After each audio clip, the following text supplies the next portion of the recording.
Di dalam Al-Quran, ada satu potret karakter yang kuat banget dan relevan sampai hari ini, sosok orang munafik, seperti yang digambarkan dalam surah Al-Munafikun.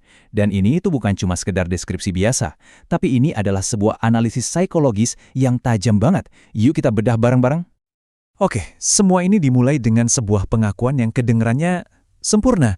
Coba deh bayangin, orang-orang munafik ini datang ke Nabi Muhammad dan mengucapkan kalimat yang paling sakral buat seorang muslim. Kami mengakui engkau adalah Rasulullah. Ya, di permukaan kayaknya nggak ada yang lebih meyakinkan dari ini kan? Tapi Al-Quran langsung membalikan keadaan. Tepat setelah pengakuan mereka itu, Allah ngasih kesaksiannya sendiri. Dia menegaskan, ya, aku tahu Muhammad adalah utusanku. Tapi dia juga bersaksi bahwa orang-orang munafik itu adalah pendusta. Nah, inilah inti dari kemunafikan. Ada jurang yang dalam banget antara apa yang diucapkan di mulut dan apa yang tersembunyi di dalam hati. Jadi gimana sih cara kerja kebohongan ini? Di bagian pertama ini kita bakal lihat kalau dusta mereka itu bukan sesuatu yang pasif. Justru sebaliknya, ini adalah sebuah alat yang mereka gunakan secara aktif dan strategis. Coba perhatiin deh gimana mereka menggunakan sumpah. Al-Quran menggambarkannya sebagai perisai. Jadi mereka itu bersumpah bukan buat membuktikan kebenaran, tapi buat bersembunyi di baliknya. Perisai dari apa? Ya dari pengawasan, untuk menutupi niat asli mereka, dan yang paling bahaya untuk menghalangi orang lain dari jalan Allah. Sumpah mereka udah berubah jadi senjata. Lantas apa akibat dari semua ini? Wah, teksnya lugas banget. Karena kebohongan yang terus-menerus, hati mereka itu seolah-olah udah dikunci mati. Mereka jadi kehilangan kemampuan buat memahami kebenaran yang sesungguhnya.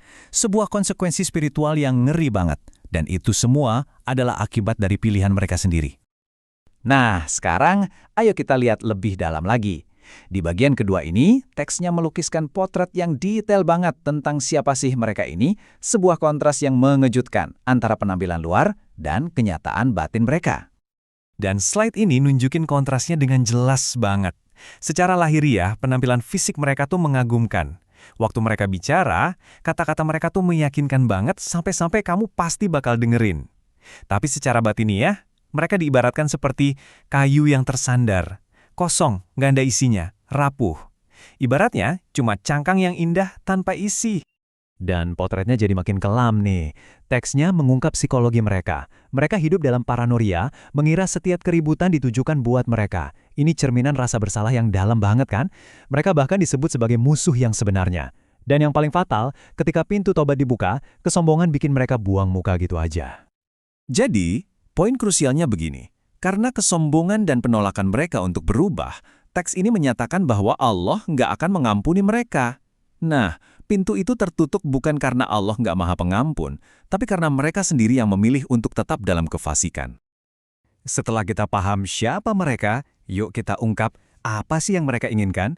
Bagian ketiga ini bakal ngebongkar agenda tersembunyi yang mereka jalankan di tengah komunitas. Rencana pertama mereka itu mainnya di ekonomi. Mereka mencoba meyakinkan penduduk Madinah buat menghentikan bantuan finansial kepada para sahabat Nabi yang hijrah. Harapannya sih, tekanan ekonomi ini bakal bikin komunitas muslim tercerai-berai. Tapi Al-Quran langsung meruntuhkan logika mereka dengan sebuah pengingat yang fundamental banget. Mereka pikir mereka bisa mengontrol aliran rezeki, padahal seluruh perbendaharaan langit dan bumi itu milik Allah. Ini nunjukin betapa dangkalnya pemahaman mereka tentang di mana letak kekuasaan yang sejati.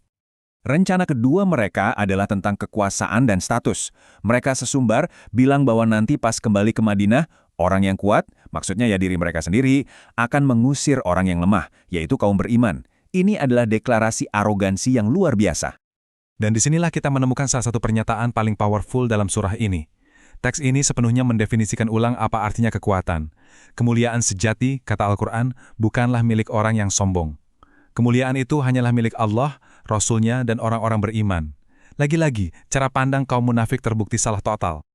Nah, setelah membedah kaum munafik, fokus surah ini sekarang bergeser. Sekarang, peringatannya ditujukan langsung kepada orang-orang beriman. Inilah bagian di mana pesannya beresonansi langsung dengan kita semua. Jadi, setelah melihat semua potret kemunafikan ini, apa pelajaran yang harus diambil oleh orang-orang beriman? Teks ini memberikan dua nasihat yang sangat praktis. Peringatan pertama adalah agar harta dan anak-anak, dua hal yang paling kita cintai di dunia ini, jangan sampai jadi penyebab kita lalai dari mengingat Allah. Peringatan kedua adalah perintah untuk berinfak dari rezeki yang kita miliki dan melakukannya sekarang sebelum terlambat. Konsekuensinya sangat jelas. Siapapun yang membiarkan kesibukan duniawi membuatnya lupa pada Allah, maka pada akhirnya merekalah yang akan merugi. Kerugian yang dimaksud di sini bukan kerugian materi ya, melainkan kerugian spiritual yang abadi. Untuk menekankan urgensinya, teks ini memberikan gambaran yang sangat menyentuh tentang penyesalan di akhir hayat. Seseorang memohon, "Ya Tuhanku, beri aku sedikit waktu lagi agar aku bisa bersedekah." Pada saat itu, nilai sedekah dan amal soleh menjadi sangat jelas. Tapi jawabannya begitu tegas dan mutlak, waktu nggak bisa diputar kembali. Allah tidak akan pernah menunda ajal seseorang barang sedetik pun jika waktunya telah tiba. Pesannya sangat jelas, satu-satunya kesempatan untuk beramal adalah di sini, saat ini juga. Dan kita akhiri dengan pertanyaan ini yang membawa kita kembali ke inti surah ini. Kaum munafik berpikir kekuatan itu adalah status, penampilan, dan kontrol ekonomi. Namun teks ini mengajarkan kita bahwa kekuatan sejati terletak pada iman, kemurahan hati, dan kesadaran akan Allah. Jadi, bagaimana kita mendefinisikan kekuatan dalam hidup kita?